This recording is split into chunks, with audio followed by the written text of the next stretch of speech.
We chat to BEATHA DESAI from SA Weddings about planning and having your wedding in a pandemic and how to make it still feel special. BEATHA, welcome to the show. Oh, thank you so much. Really happy to be here. Now, girl, with the lockdown and the pandemic, so many couples have either had to cancel their weddings or postpone it, and others have just tied the knot despite restrictions. So please, may you just give us a rundown of what the restrictions are and the protocols that are put in place that we have to, abide to when we have our weddings now? So I think the really important thing to remember is that love is not cancelled, and you can still most definitely have the wedding of your dreams.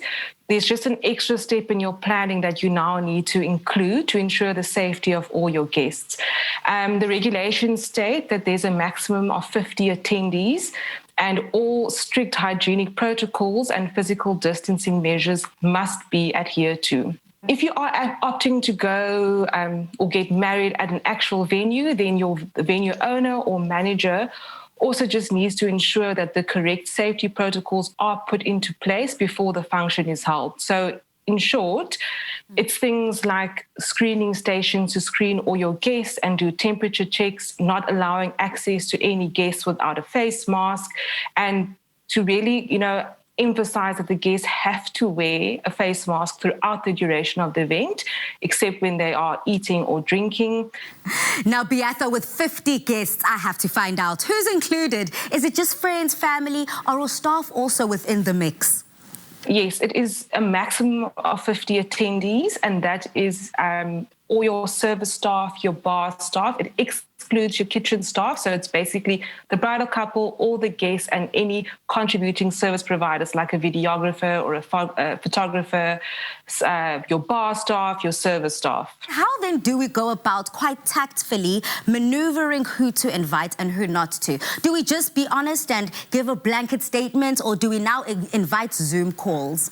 The most important thing to remember is that your wedding is a celebration of your love, and it's a celebration of your union. And unfortunately, with the restrictions, you do have to be quite intentional about who you do have present at the actual event if you decide to go that route.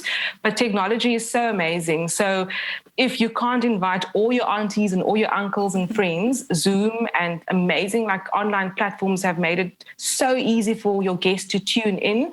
And you can still make it ultra personal by, including them in the toast, asking them to maybe make your signature drink at home so that they are still feeling part of the ceremony or the event, but might not necessarily be there in person. What do you recommend couples do to still enjoy their wedding day and not postpone it? In our books, it's always the right time to say I do. And if you are a couple that is considering getting married in 2020, just remember that you will go down in history. You'll have an epic story to tell your kids one day. And at the end of the day, whether it's got 50 people or 150 people, your day is your day, and it's going to be really amazing. So as an office, we had this discussion. We thought, what advice would we give brides and grooms to be? And our first major point is that you just have to embrace it. Unfortunately, we are in extraordinary times right now. This is the new normal. So the best thing for you to do before you even start planning is just to understand that there are certain limitations and there are amazing creative ways to work around it. There's nothing more beautiful and special than actually spending the best day of your life with your nearest and dearest in a deeply personal setting.